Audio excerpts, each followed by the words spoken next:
It began with a bubbling sound, a mysterious brown liquid born in the back of a small Atlanta pharmacy. What started as a curious concoction intended to cure headaches would ignite a revolution, one that would spill across oceans, cross war zones, and become the lifeblood of pop culture. This is the untold story of Coca-Cola, a story of ambition, war, power, addiction, and a drink that became more than just a beverage. It became a symbol of America itself.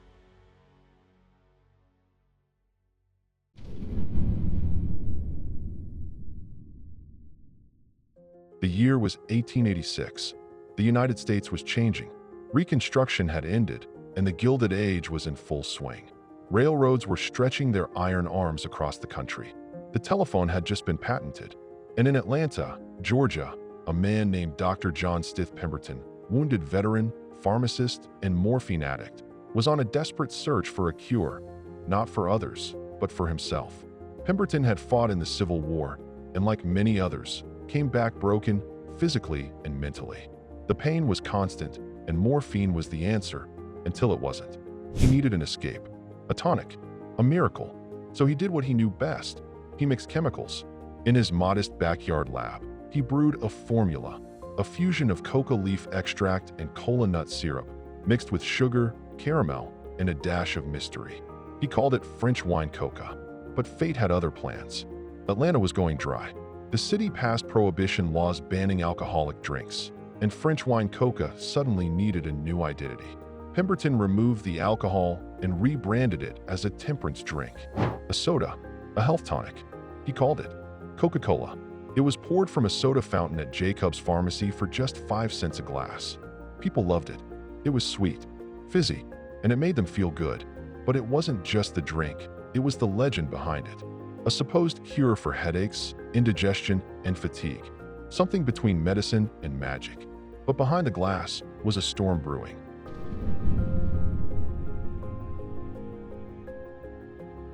Pemberton may have created Coca-Cola, but he wouldn't live to see its rise. In 1888, only 2 years after creating the formula, he died, broke, sick, and addicted. But before his death, he made a decision that would change history. He sold the Coca-Cola rights to multiple people. It was chaos, conflicting contracts, lawsuits, confusion. Enter Asa Griggs Candler, a businessman with a vision and a ruthless edge. Candler bought out the other shareholders piece by piece, quietly, aggressively, until he had full control of the company. For just over $2,000, Asa Candler owned Coca-Cola, and what he did next was revolutionary. He wasn't a chemist. He wasn't a doctor. He was a marketer. Candler didn't just sell a drink. He sold a feeling.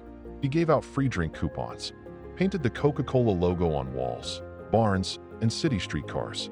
He flooded newspapers with ads proclaiming Coca-Cola as delicious, refreshing, exhilarating. By 1900, Coca-Cola wasn't just a local soda. It was a Southern phenomenon. By 1915, it was a national addiction. And Candler? He was a millionaire. But as Coca-Cola grew, so did the secrets behind the bottle.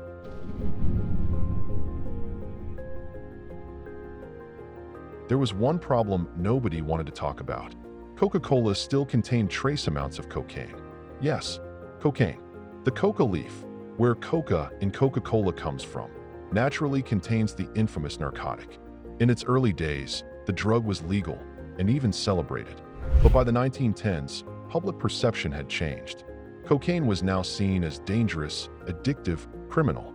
Coca-Cola quietly removed the active cocaine alkaloid from the formula around 1929. But the name? That stayed, a relic of its past, a past swept under the rug.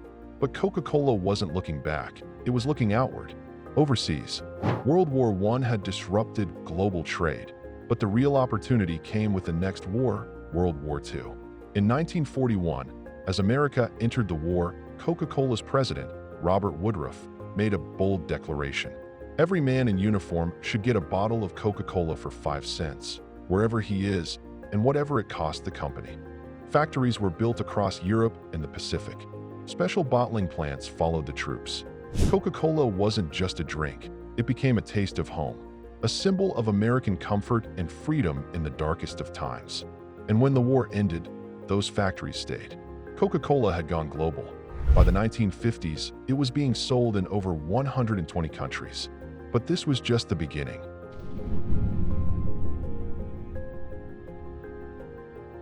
By the 1950s, Coca-Cola was everywhere. But there was one thing that made it instantly recognizable, even without the name: the bottle. In 1915, as imitators tried to replicate Coca-Cola's success, the company held a design competition. The goal? Create a bottle so distinct that you would recognize it in the dark or if it were shattered on the ground. The winner, the Root Glass Company of Terre Haute, Indiana. They designed the contour bottle, inspired by the curves of a cocoa pod. With its fluted shape, its slender middle, and wide base, the Coca-Cola bottle became a design icon. It was unlike anything else on shelves. It wasn't just packaging, it was identity. It screamed authenticity. And it worked. By the 1950s, that curvy silhouette became as American as apple pie. Hollywood stars were drinking it. Soldiers were toasting with it. Kids across the globe were begging their parents for it. From the suburbs of Chicago to the deserts of Morocco, Coca-Cola wasn't just a beverage. It was a status symbol.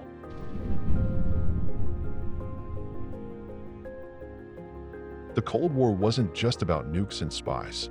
It was also about branding. While the US and Soviet Union battled for hearts and minds, Coca-Cola became a weapon of culture. It represented capitalism, freedom, the American dream, bottled. But not everyone welcomed it. In France, communists called it the Red Menace. In the Soviet Union, it was banned as a symbol of Western imperialism. But the drink still found its way in. Smuggled, imitated, craved.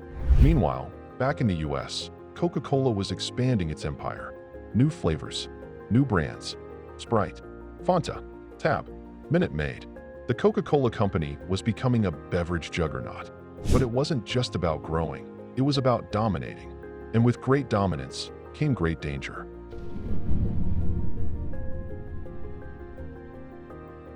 By the early 1980s, Coca-Cola had a problem, a big one. Its arch-rival, Pepsi, was rising fast. Pepsi had launched the Pepsi Challenge, a blind taste test campaign that actually worked. People were choosing Pepsi over Coke. Coca-Cola panicked. And in 1985, they made a decision that would become one of the biggest marketing blunders in history. They killed the original formula and launched New Coke. Smoother, sweeter, better. The company was confident. Executives were smiling. Focus groups loved it. But the public? The public lost it. Phone lines were flooded. Protesters took to the streets. Stores were boycotted. People hoarded cans of old Coke like it was gold.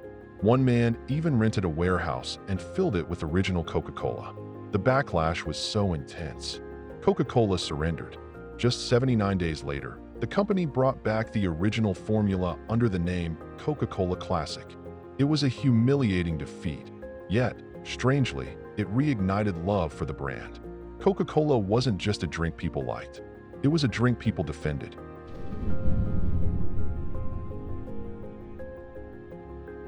Fast forward to the 21st century. Coca-Cola is no longer just an American company. It's a planetary one. Over 1.9 billion servings of Coca-Cola products are consumed every single day. In over 200 countries, it owns more than 500 brands, from Powerade and Simply Orange to Vitamin Water and Dasani. In some countries, it's easier to find Coca-Cola than clean water. The company has built bottling partnerships that reach the furthest corners of the earth. Its trucks drive across deserts. Its coolers sit in Himalayan villages. Its signs glow in the darkest alleys of urban jungles. It sponsors the Olympics, the World Cup. It has been painted on murals in Africa, blasted across billboards in Times Square, and whispered about in war zones. But for all its success, there are shadows. Obesity epidemics, plastic pollution, water usage controversies, accusations of monopolistic practices, and even political interference. Coca-Cola has had to evolve. It's invested billions into healthier options, environmental efforts, and corporate responsibility. But one thing has never changed. That unmistakable red can, that fizz, that taste of something familiar, comforting, powerful.